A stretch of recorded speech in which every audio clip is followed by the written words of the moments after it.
This is Killing Floor 2, user-generated content benefits and challenges. So who am I? My name is David Amata. I'm the product director of Killing Floor 2 and Maneater Next Gen and Switch. My primary role at the company is to guide and direct the development of the KF2 updates from a project management role. I've been in this position since October of 2018. My main focus is to look at the game from a user's perspective, ensure that we have a great user experience by creating the intent and content updates of our both of our quarterly updates as well as our hotfixes. I originally started back at Tripwire Interactive back in 2016. Got my start in QA, moved my way through production and into the role that I'm currently now. So let's continue on. So let's get into what this presentation is. This is primarily focused on what the role user-generated content plays within Killing Floor 2, the benefit it provides both to the studio and the project overall, what challenges supporting UGC presents to us as a company and to the platform, and what we look for within any user-generated content that we look to take official. To give you a sense of what we're not going to be talking about, this is not going to be an insider look at our financials. It's not going to be a how-to guide to get us to buy your stuff on the workshop, or a deep dive into our Killing Floor 2 production process, or a how-to guide of how to actually make the user-generated content for KF2. Just to give you some context if you want to hop off the stream now. So let's give you a little bit of early context about KF2. So we launched back in 2015 on early access within Steam. With that, we ship with a developer kit for primarily mod support. Later within that same year, we launched the Z Economy, which is our in-game purchasing system and inventory. And that allowed us to generate both shared streams of revenue between both the content we ship with also anything that we integrate officially. We officially launched in 2016 with our Steam release as well as PS4. And this was our first console release as a studio. And then later next year in August, we shipped on Xbox One. And then just this past July, we recently shipped on EGS as the free game of the week. So within Killing Floor 2, we primarily focus on a quarterly engagement strategy, which focuses on the overall seasonal themes that we have throughout the year. So we have like Halloween and Christmas, and we try to blend those core elements both into the action and horror elements of the KF universe, and try to mix it up with occasional themes like Space Pirates, Summer Sideshow, and Cyberpunk that blends well with each of these individual quarters. We focus primarily on the fundamentals. In the case of Killing Floor 2, that means maps, weapons, enemies, game modes, cosmetics, and quality of life improvements. This could be UX benefits down to design balance and tunes. So continuing on, what is UGC2 KF2? Primarily, it promotes community engagement with the content creation process. It allows us to feature content that we wouldn't ourselves think to create. There's a lot more inventiveness beyond the standard KF mold that we see within the community, and we think that's really exciting to support and foster. And then through our Steam revenue share system within the Z Economy and the workshop, we're able to do a profit share of the individual items that we sell. So the individual creators who make the cosmetics that we integrate, they also get a cut of the sales that we generate through the Z Economy. And that also contributes not only to the continuing support of the game, but also the continued creation of new UGC content. Now, UGC also has an important role within our quarterly content schedule. It allows to fill in some of the gaps that we're not able to create consistently. So it gives us players the ability to continue playing the game, playing new items, without us being primarily relied on everything that we can deliver within a quarterly update. And then as we get into this later stage of KF2 support and development, it allows us to fill in the gaps within some of our major updates and provide a balanced content offering to make sure we still have maps and weapons and game modes that can be supported and allow our players a high level of replayability. Additionally, our console users generally don't have access to any mods, so this is a great opportunity for user-generated content to be filtered into those different platforms as we integrate them officially within our updates. Now, UGC doesn't come without its own challenges. One of the biggest ones is that with the standard development kit, that creates a lot of opportunity for exploits, cheats, and other game-breaking things, because they can basically root around within your code base and find out where there's vulnerabilities. So it's really incumbent on us to keep a very secure content drop to ensure that we don't introduce any bad behavior within the wild. The tools themselves to generate the standard development kit and the upload tool require a good deal of maintenance, so there is a little bit of platform overhead in supporting that, as well as fixing any issues that arise from additional content development. And that comes in kind of a double form of cost, both in the tool that you publicly ship to the wild, as well as the internal tools that you maintain within your development structure. And then within our community, as we look at integrating individual mods into be official or whitelisted, there's a fair bit of overhead in terms of maintaining that list and making sure that only the cream rises to the top and there isn't any exploits within the mix that might derank or destabilize your experience. So we like to do a lot of good due diligence on any official content that we integrate officially. We have to be very careful about things like custom assets to make sure everything is legally appropriate. Within user-generated content, there's a lot of strong personalities that we have within that space. So whenever we work with a community creator, we always try to make sure that we keep as much of the original intent in the content that we integrate, while still trying to make the necessary changes to match the internal quality. This comes from bug fixes, performance optimization, and just general artistic standards, and just navigating that space from any changes that we make, and ensuring that we communicate with the original creators.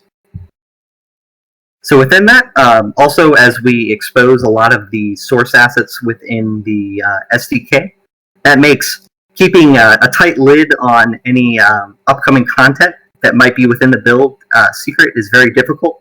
So we've learned over the years to kind of adapt that into our marketing strategy and make sure that we discuss things that are upcoming prior to our major content drops. And then within a cross-platform play that we like to assess, what you have to be careful about is the shared mod ecosystem and file distribution with the server redirects, and being able to ensure the maximum compatibility that's necessary to have a multiplayer ecosystem that supports mods.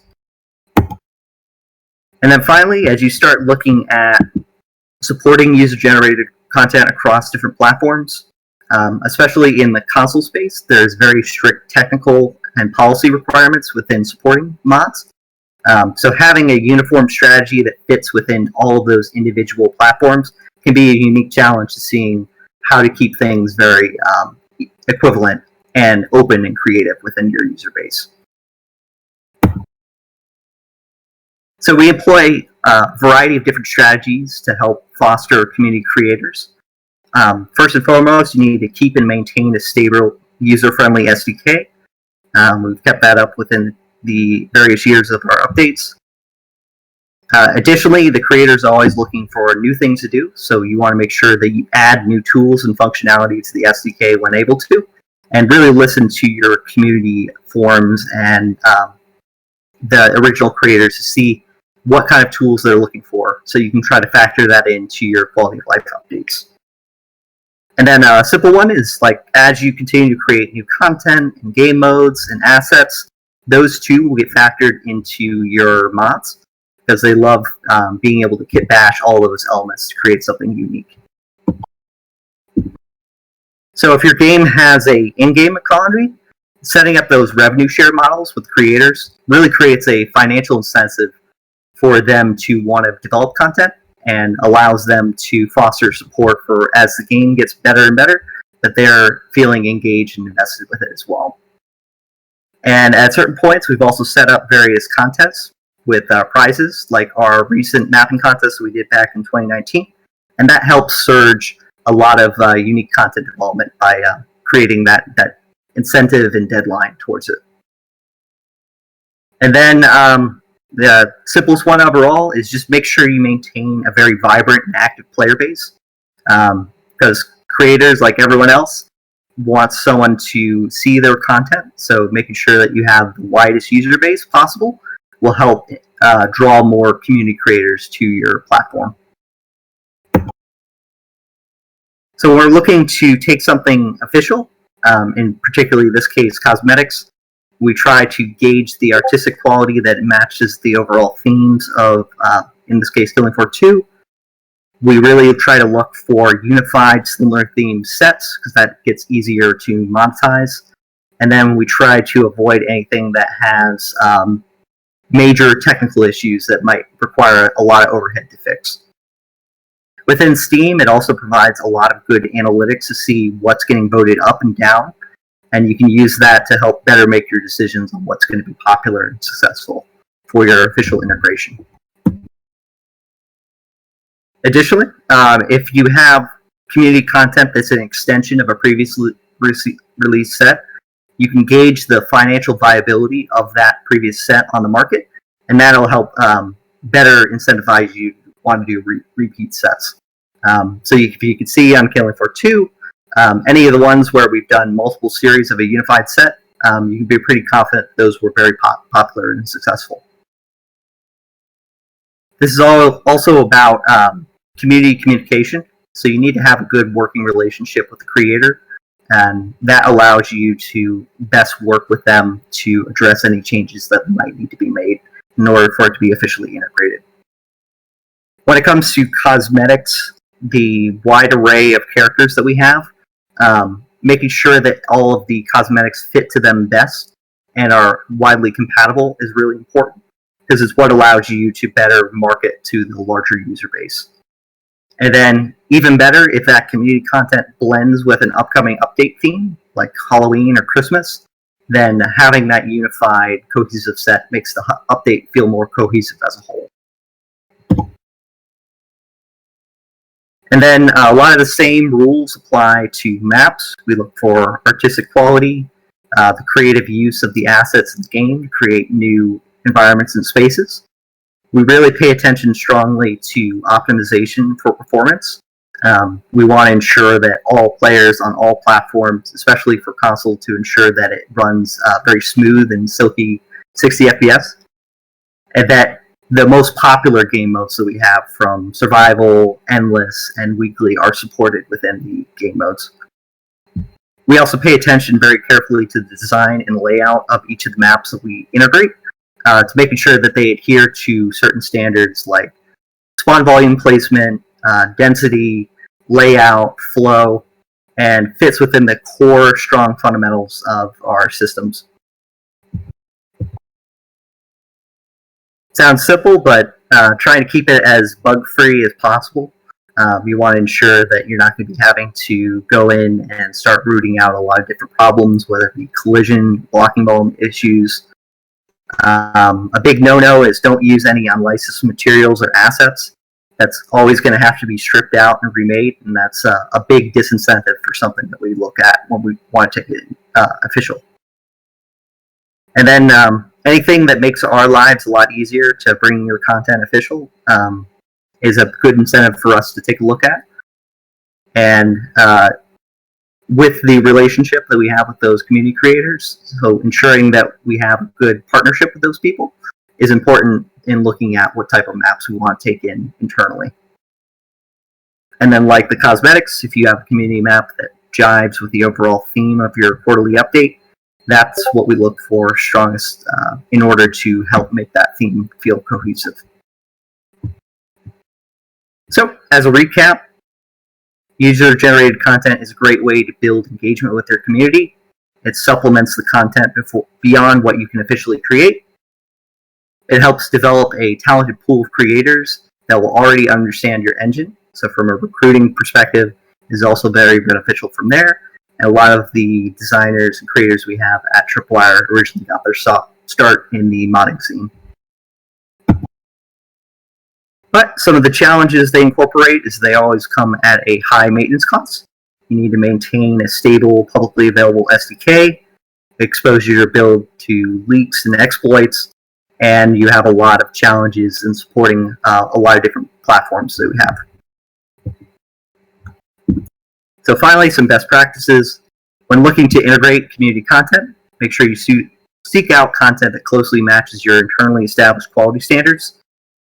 And then try where you can to best blend it with the game's theme and directions for the update.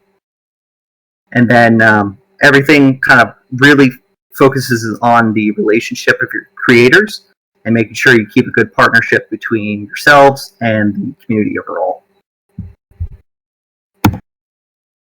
And that's pretty much it. So I'll open it up to questions, and we'll see where it goes from there. Thank you very much, David. A lot of good information in there. Go ahead and type your questions into either Twitch or YouTube, and mods will get them to me. A few questions for you, David. First, anecdotally, what user-generated content has most surprised you with its success? And a flip side question to that, what UGC did you expect to do well that really didn't gain any traction? And this I think what... Oh, okay, go ahead. I was going to say this be specific items or types or anything. Sure. So what we have found that has been incredibly popular has been our neon weapon skin set. We're really surprised by the level of popularity that has with the community. And that's a large reason why we've done, I believe, now 6 series of that set. Because there's been just a lot of uptick, and particularly looking at different analytics from where that's most popular within the various markets we support. Things that haven't done as well. Internally, we've noticed that really tight quarters holdout maps tends to not be particularly popular. What we found is that the best mix of both open and interior spaces seems to be the most successful. So we've tried to adapt even our internal mapping strategy with that in mind to kind of best serve the community needs. Excellent. And what kind of people do you find are buying the UGC that's created? I mean, Tripwire is a more traditional company in that you sell the game itself. You're not making your living off of in-game purchases. So are these long-term fans who just want to change? Are these new fans? Is there a specific demographic you figured really enjoys what people make? It really comes down to who your cosmetic market is. And it's a kind of central pillar within both base game sales and in-game sales that we have those content integrated.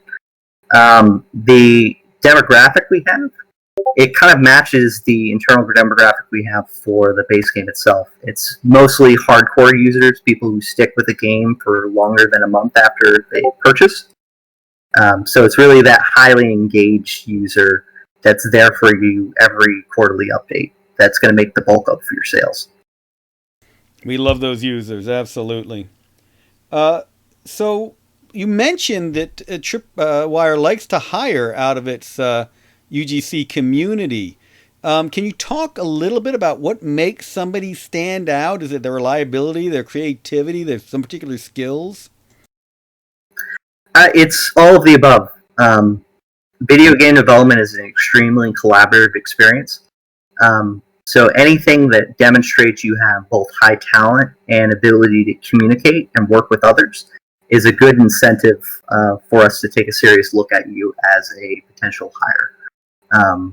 A lot of our level designers were originally modders back in the day. So as we continue to work with them within the modding scene, it's something that we looked at seriously in terms of who we brought on officially. All right. Now, one thing I've seen with other groups is IP issues, intellectual property issues, where someone will try and create something for the game. Perhaps they didn't realize that Glock has trademarked the look of its particular gun, or they don't know they're not supposed to put the Batarang into I don't know, Farmville or something like that. What are some of the IP concerns you've seen, and how can developers help direct their community away from those? Well, some of that I don't think can be totally avoided. People are always going to want to integrate other properties into your game. Where it comes into play is what we feature And we need to take a very close eye on what's going to be legally allowed to be integrated up from different properties. And the way we try to filter that out is ideally you want to look at what's already officially within the game, and using that as the base to kind of foster your creativity. And we have a way of kind of looking through the individual assets and seeing which ones are not part of the KF2 base.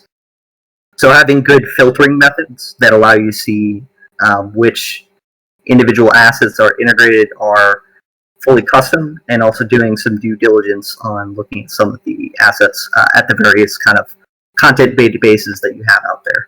So seeing where the source of it might be coming from. Now, people know that I'm a big fan of UGC because some of the older games I worked on, like our own Emperor of the Fading Suns, really got kept alive by the modding community for years and years before we got it live again on GOG recently. What can you do to help stimulate that community of creators? How do you keep them involved? How do you keep them rewarded? What really drives them? They are partially rewarded by just having their content shared by as many people as possible. So the more popular you can make your game on just the official side, the more likelihood you'll be able to attract user creators. Modding contests are an excellent way to surge some of that.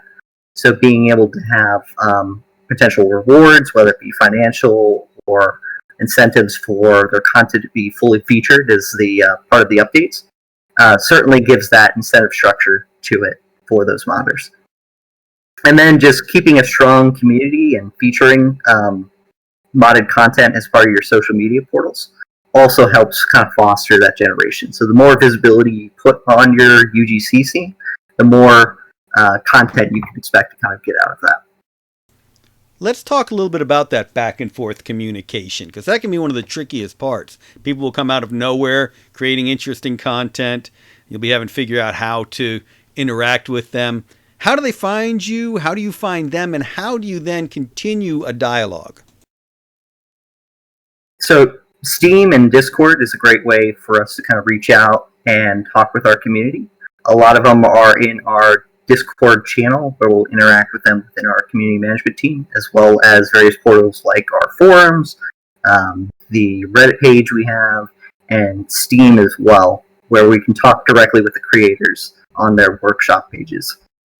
So that there's a lot of different channels and avenues you can talk with user-generated content creators, and then just keeping those kind of communication pathways open between you and them helps build a better communication on what the expected standards are going to be for anything that you want to bring on internally. All right, Jesse in YouTube has a follow-up question to that. Are there any automatic or manual moderation tools you use for bad actors? Are there platform-specific tools? For a solo dev or small team, I imagine it's hard to moderate a large base of modders. Right. So the general approach we apply is that all mods are unranked unless they're whitelisted. So we like it from a more cherry-picking perspective for what we want to take officially. And then we try to ensure that everything that we integrate is going to be safe to the community. And that's also handled through a lot of the upload tools and what the workshop handles itself. All right, and one last question before we move you into the Discord to go ahead and take questions there. What's been your favorite piece of Killing Floor UGC?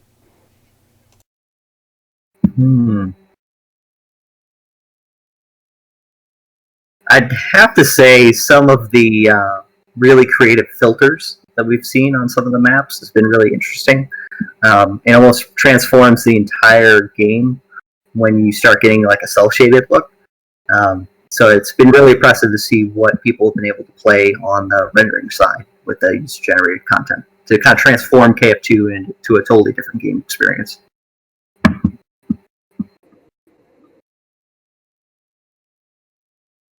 Yeah, thanks for having me. Thanks for coming, Dave. We definitely appreciate you here at Siege. We're going to run that Tripwire ad one more time, and you all can talk to Dave in Discord.